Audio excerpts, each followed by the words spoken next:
जय भारत, जय संविधान, जय मंडल, जय जोहार। आज नववर्ष है। नववर्ष की इस संध्या पे मुझे लगा कि आपसे बात करनी चाहिए। हालांकि ये बातें तो पूरे साल होंगी।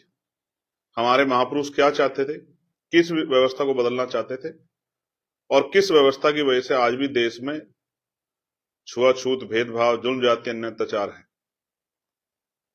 प्यारे साथियों, महामानव तथागत बुद्ध दुनिया में शांति के प्रतीक, light of Asia, Jagat Guru सतगुरु रविदास जी महाराज अंधविश्वास, पाखंड, वकवाद के खिलाफ एक मजबूत, सशक्त आवाज, जिन्होंने ऐसा चाहूं राज में जहां मिले सब अन्न अन्न, छोट बड़े सब समवसे रैदास रहे प्रसन्न, दुनिया में मानवता की बराबरी की बात करके सबके कष्ट दूर करने का संदेश दिया।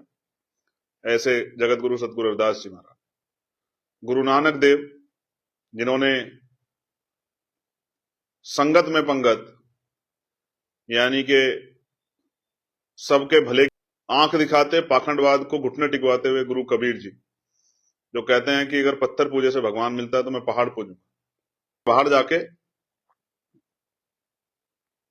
गुंडागर्दी की गई, मॉलों में घुस के हिंसा की गई, तमाम तरह के जो है सांप्रदायिक व्यवहार को, सांप्रदायिक आचरण का प्रदर्शन किया गया। गुंडा तंत्रों ने जिस तरह का नंगा नाच किया, ये निकम्मी सरकारों को नहीं दिखा, बहरी सरकारों को नहीं दिखा। जिस तरह का अन्याय हो रहा है उस पर सरकार चुप है। आपको कुदरत ने 2 आंख, 2 कान, 2 हाथ, 2 पैर दिए, सोचने के लिए दिमाग दिया है। हालातों पर नजर बढ़ाइए, किस तरह पिछड़े अति पिछड़े वर्ग के अधिकारों को छीना जा रहा है, किस तरह आरक्षण को खत्म किया जा रहा है, किस तरह हिंदू राष्ट्र के नाम पर जो दिन रात दलित, पिछड़े, आदिवासियों के संवैधानिक अधिकारों को गालियां देते हैं, वो आज हिंदू राष्ट्र बनाने की बात कर रहे हैं। क्यों? क्या स्वरूप होगा हिंदू राष्ट्र का? क्या बदल जाएगा हिंदू राष्ट्र से? अगर कुछ नहीं बदलेगा तो क्यों? और अगर बदल जाएगा तो क्या बदल जाएगा? कमजोर वर्गों पे जो सशक्तिकरण के अवसर दिए हैं संविधान ने, वो खत्म हो जाएंगे। आज के जो पिछड़े वर्ग के, दलित समाज के नौजवान इन बहरूपियों के चक्कर में हिंदुत्व का झंडा उठा के घूम रहे हैं। उनको भी नहीं पता कि उनके परिवार के लोगों को स्वाभिमान, सम्मान का जीवन आज जो ये धर्म के नाम पे गुंडागर्दी कर रहे हैं, इन्हीं लोगों ने नहीं जीने दिया। कौन था जो हजारों साल तक आपके अधिकारों पर अतिक्रमण करता रहा? आपको समझना पड़ेगा। हमारे सामने चुनौती है, इस चुनौती को हम लोग स्वीकार करते हैं और चुनौती को हम स्वीकार करके इस सांप्रदायिकता के माहौल को ठीक करेंगे, इस गुंडागर्दी की जड़ें उखाड़ देंगे, इन गुंडों को राजकाज बना के सजा देंगे, अपने बेरोजगार भाइयों को रोजगार देंगे। आज हम लोग संकल्प लेते हैं 1 जनवरी को, अगली 31 दिसंबर तक हम लोग संघर्ष करेंगे, लोगों में भाईचारा पैदा करेंगे, तमाम तरह की कठिनाइयां जो हमारे सामने आएंगी उनका मुकाबला करेंगे, अपने भाईचारे को छोटी छोटी गतिविधियों से नहीं टूटने देंगे, लोगों को जाकर जगाने काम करेंगे, रात्रि प्रचार करेंगे, पूरे दिन भर प्रचार करेंगे, पैदल, छोटे साधनों से, गाड़ियों से, बसों से, ट्रेनों से घर घर जाकर लोगों को समझाने का काम करेंगे। और मैं भीम आर्मी आजाद समाज पार्टी के नौजवानों को कहना चाहता हूं, वो संकल्प लें कि वो किसी भी कीमत पे, जैसे बाबा साहब ने कहा था कि मुझे मेरे जाने के बाद मरा हुआ मत समझना, जब तक संविधान जिंदा है मैं जिंदा। तो बाबा साहब अम्बेडकर के संविधान की रक्षा का आज हम लोग संकल्प लें, संविधान विरोधी ताकतों को निस्तानाबूद करने का हम लोग संकल्प लें। हम लोग ज्ञान में किससे पीछे ना रहें, हम लोग रोजगार में किससे पीछे ना रहें। हम लोग जो पढ़ रहे हैं खूब अच्छी पढ़ाई करें, जो संघर्ष कर रहे हैं वो संवैधानिक रूप से संघर्ष करें, और जो राजनीतिक सामाजिक काम कर रहे हैं वो आंदोलन को मजबूत करें, तन मन धन से जुटें और संविधान विरोधी ताकतों को मुंह तोड़ जवाब दें। हम लोग संकल्प लेते हैं कि बहन बेटियों के सम्मान की रक्षा करेंगे।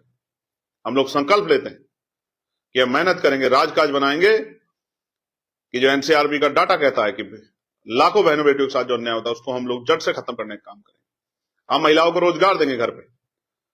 हम पूरे साल आशा, आंगनबाड़ी बहनों, भोजन माताओं के वेतन वृद्धि के लिए संघर्ष करेंगे। हम पीआरडी के जवानों के लिए, होमगार्ड भाइयों बहनों के लिए, उनके वेतन वृद्धि के लिए, उनकी विसंगतों को दूर करने के लिए संघर्ष करेंगे। हम पुलिस की समस्याओं के लिए संघर्ष करेंगे कि बॉर्डर स्कीम खत्म हो, उनकी वेतन विसंगता दूर, उनको सप्ताह में एक दिन छुट्टी मिले। हम लोग संघर्ष करेंगे बेरोजगार नौजवानों के लिए। हम लोग संघर्ष करेंगे बैकलॉग भरवाने के लिए। हम लोग संघर्ष करेंगे प्रमोशन में रिजर्वेशन एससी एसटी ओबीसी कर्मचारियों को दिलाने के लिए। हम लोग संघर्ष करेंगे पुरानी पेंशन बहाल कराने के लिए। हम लोग संघर्ष करेंगे अर्धसैनिक बल भाइयों को भारतीय सेना की तरह बराबर का सम्मान दिलाने के लिए। हम लोग संघर्ष करेंगे किसानों को उनकी फसलों के दाम दिलाने के लिए। हम लोग संघर्ष करेंगे जिनकी जमीनें लूटी जा रही है उनकी जमीनें बचाने के लिए। हम लोग संघर्ष करेंगे अच्छी शिक्षा व्यवस्था, अच्छी स्वास्थ्य व्यवस्था और अच्छी कानून व्यवस्था लागू कराने के लिए। जिम्मेदारियां हैं, नौजवानों की तरफ देश देख रहा है, मेरी निगाह आपकी तरफ।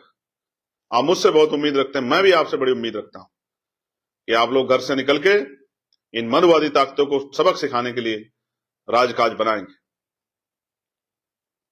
बूथ कमेटी बनाएंगे, सेक्टर कमेटी बनाएंगे, भाईचारा कमेटी बनाएंगे, सोशल मीडिया अकाउंट बनाएंगे और जमीन पर काम करके अपने भूखे प्यासे समाज को मुख्य धारा में लाने के लिए संघर्ष करेंगे।